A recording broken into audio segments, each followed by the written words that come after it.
السلام عليكم ورحمة الله تعالى وبركاته. مرحبا بكم معايا من جديد في مطبخ أمينة أم ياسمين. اليوم الوصفة اللي بغيت نقترح عليكم إن شاء الله هي الشوربة بالخضار على طريقتي الخاصة.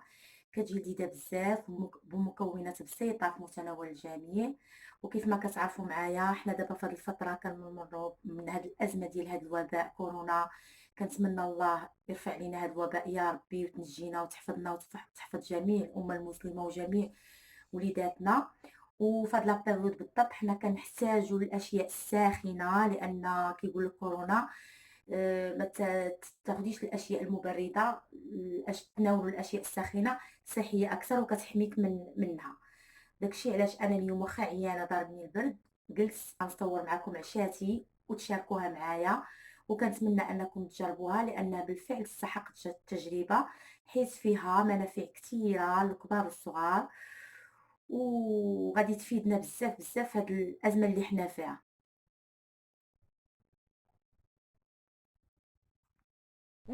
وندوزو دابا ان شاء الله المكونات اللي غنحتاجوها في هاد الشوربه. غادي نحتاجو ان شاء الله 3 ديال القرعات خضرين، 3 الحبات ديال الجزر، 3 الحبات ديال البطاطا، حبه ديال الطماطم، وغادي ناخذ حبه ديال البصله، وغادي ناخذ واحد المغصو موين ديال القرعه الحمراء، وغادي نديرو حتى الكرافس الربيع المعدنوس ان شاء الله.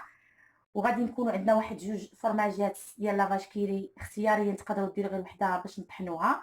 عندي واحد ضامه ديال الدجاج، وعندي واحد المعلقه كبيره ديال الزبده. وغادي نحتاجوا ايضا الابزار ان شاء الله والملح. ندوزو دابا على بركه الله. بسم الله. غناخذوا هاد البصيله ديالنا اللي عندنا وغادي نقطعوها بحال هكا. بسم الله.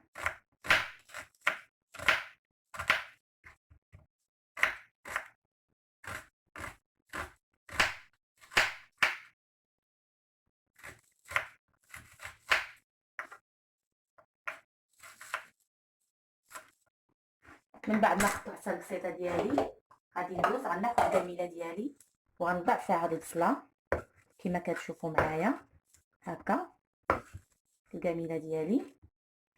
وغادي نزيد عليها بالطبع هاد ملعقه كبيره ديال الزبده. ما نحتاجوش نديرو الزيت حيت عندنا هنايا المعلقه كبيره ديال الزبده، ما غاديش نحتاجو نديرو الزيت. ودابا غادي ندوز نشعل عليها على نار مهيله ان شاء الله. ودابا منين وضعت هاد البصله ديالي على نار مهيله مع ديك الزبده غادي نزيد عليها واحد الشويش ديال الابزار، واحد الشويش ديال الملح غير قبيصه لان ديجا غادي ندير فيها كنور مع داك الفواكه باش ما تجينيش مالحه.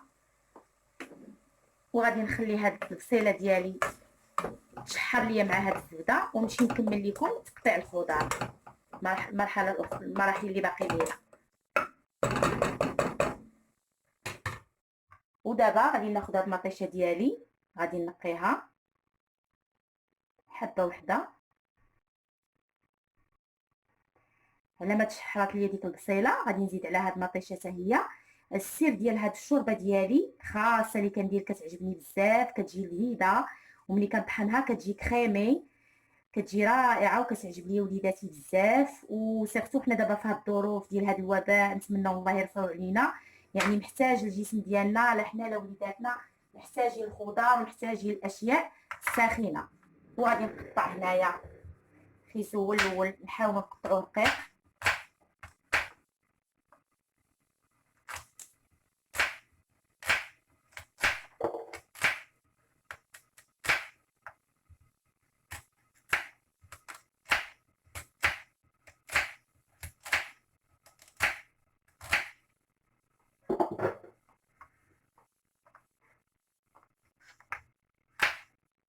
ونستمر بحال هكا حتى نكمل التقطيع ديالي الجزر كامل.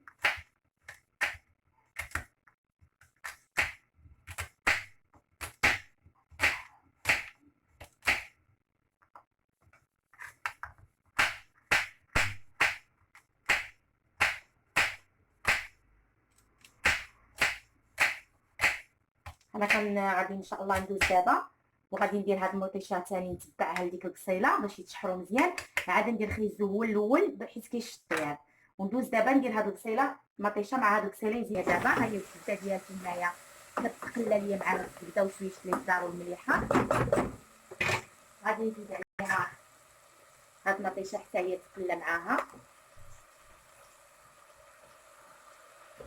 هذيك الزبده كتخلي هاد الشوربه كتجي بنينه بزاف، حيت كتقلى داك كتجي فيها غزاله مع الخضره كلها. كنقليوها عاد من بعد كنرويو على الخيط على الماء، كنحطيوها بالماء ونخليوها طيب على نار مهيله كما كتشوفوا معايا.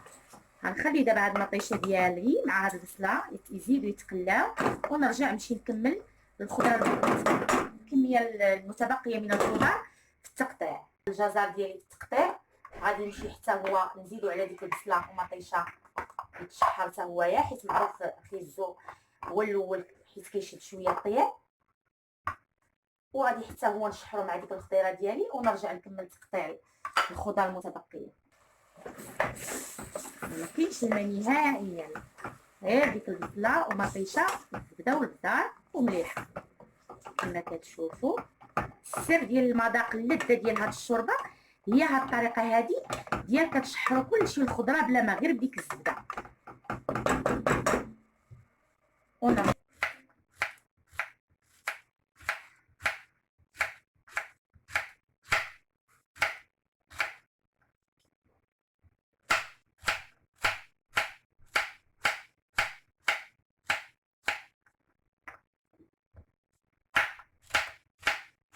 عارفين القرعه الخضراء والبطاطا والقرعه الحمراء راه دغيا كيطيبوا، خيزو لي كيشد لينا شويه الطياب.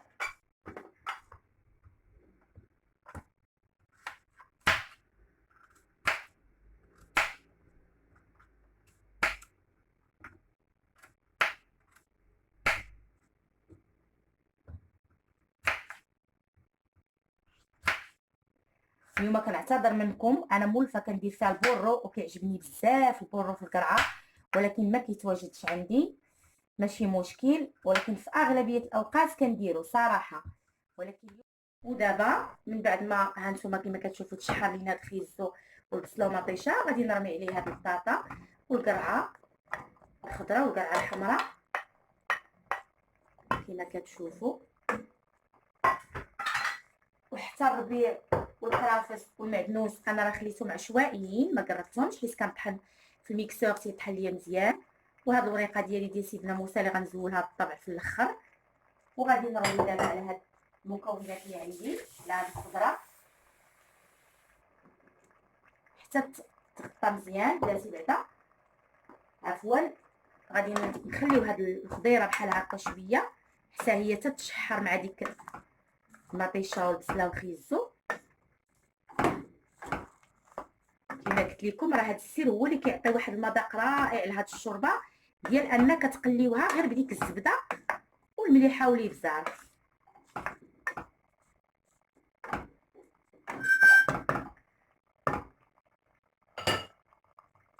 ودابا غادي نروي حتى نقطع على الخضره ديالي.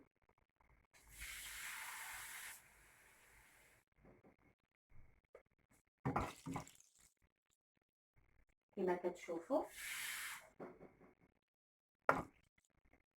من بعد ما غطات ليا الخضره ديالي بالماء، غادي ندير فيها واحد المعلقه ديال الخرقوم البلدي، اللي كيف ما كنعرفوا حنا جميع بان الخرقوم البلدي حتى هو صحي بزاف غني بالفيتامينات. وغادي ندير ديك الدوينه ديالي ديال البنه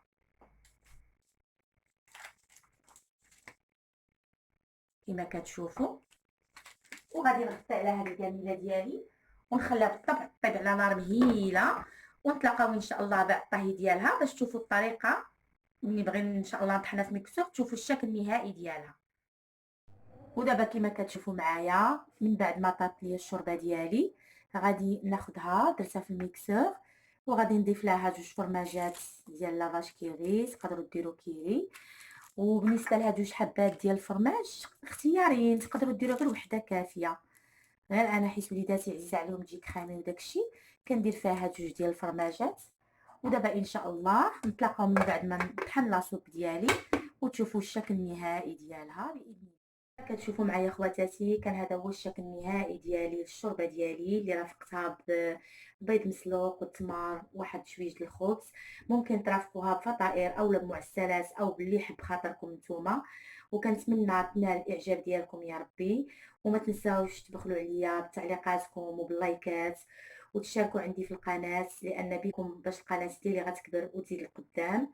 وكنشكركم جزيل الشكر اللي تابعني، وإلى حلقة مقبلة بحول الله.